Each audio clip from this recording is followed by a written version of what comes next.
Nakapuntahan ko na ito dati ko. Maganda kasi ng items nila dito. So may kaya po to. Mura pa. Sa gilid lang to sa likod lang ng simbahan.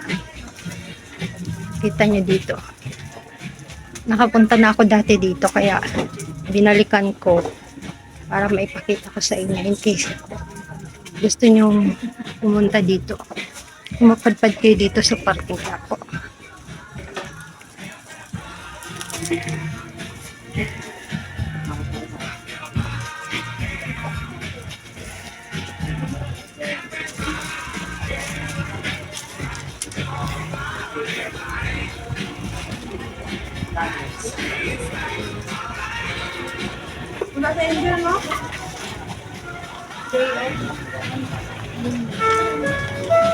Karamihan halos makikita nyo dito guys, puro mga religious items. Pero meron ding hindi.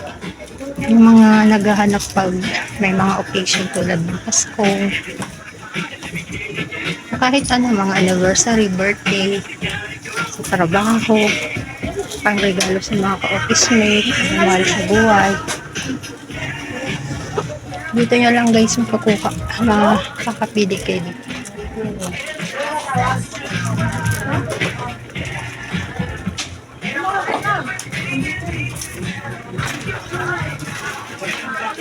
Kaya binabalik-balikan to ng mga tao.